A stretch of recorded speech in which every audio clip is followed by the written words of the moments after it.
Hello everyone, happy feast of the Sacred Heart of our Lord Jesus.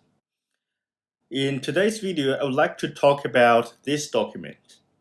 Long story short, this is a document issued by the Archdiocese of Beijing, condemning, I repeat condemning, the best efforts of parish priests to bring the faithful to the liturgy and the Blessed Sacrament during the time of lockdown. I received this document back in early May from the WeChat group of my workplace. I kept silent about this until now because, on the one hand, I myself was back then confined to my microrayon. I couldn't go to work in my office in the Archdiocese with or without this document, so it didn't concern me that much. On the other hand, in talking about this document in detail, I may inevitably cause some unnecessary troubles to someone, especially the holy ones in the church. However, it is nonetheless necessary for this document to remain on the internet, which is why I am making this video. And I hope by examining this document, you may have a somewhat deeper understanding of the so-called Patriotic Church in China. Okay, so now on the screen, we are looking at the original document in Chinese on the left, and my translation of which into English on the right. Firstly, let us look at the format and the nature of this document. This is what would be called in China as a 红头文件, or red-headed document, because such documents always have the name of the issuer written in red text on the top of the page and a red line drawn under it. So in China, red is the color of communism or the Communist Party. So this red head signifies that this document is issued on the authority of the Communist Party, incarnated as a government, department, church hierarchy, or company that has issued this particular document.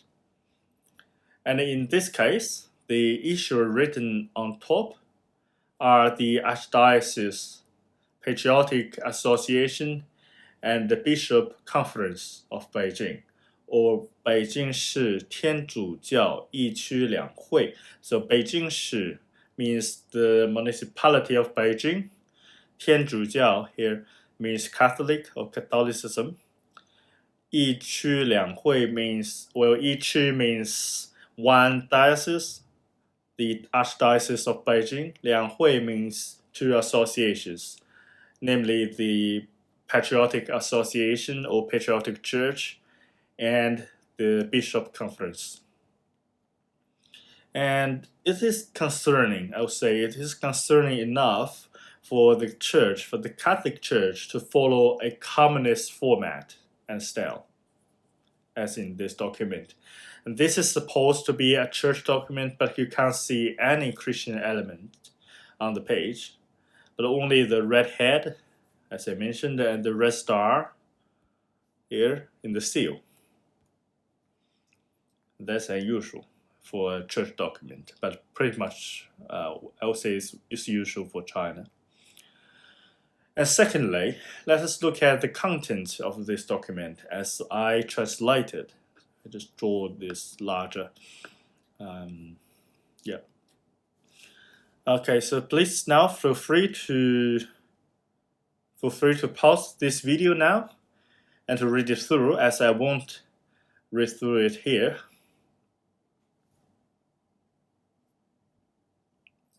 Okay, now I assume you have read the whole thing.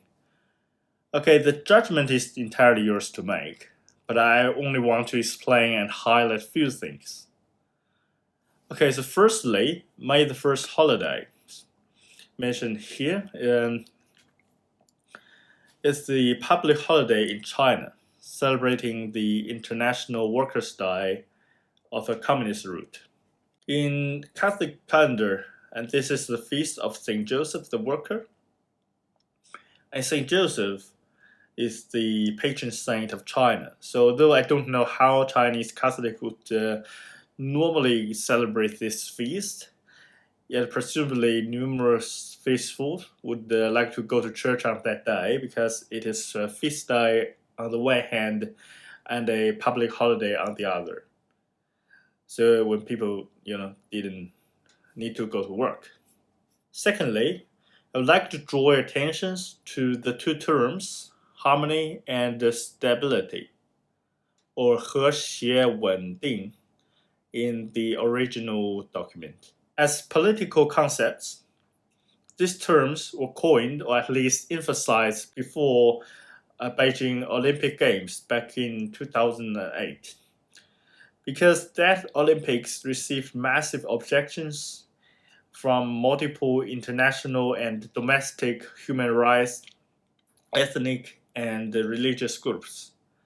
So the term harmony and stability were coined by the communist government as a call for indifferentism. Okay, put in other words, the communist government of China using these two terms as a gold standard requests all ethnic and the religious groups in China to be indifferent towards the differences in between them, and altogether form a harmonious and a stable society with the Communist Party as its supreme leader. And it's funny and extremely concerning that the Archdiocese is using these terms. Okay, finally, about the phenomena of closing the big door and going through a little door, marked here. So this is what I mentioned, the great effort of the holy priests in this archdiocese to bring the faithful into the church and the liturgy and sacraments during the lockdown.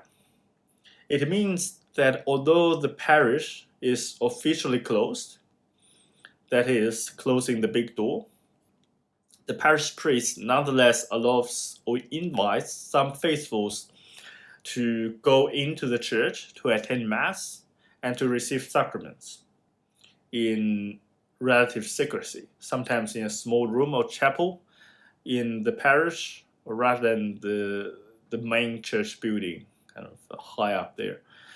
So I remember when I first came to China after the emergence of COVID-19 last year, I was surprised by this phenomenon in a very good way, because nearly no parish priest in Sydney Archdiocese would do the same during the lockdown in that city.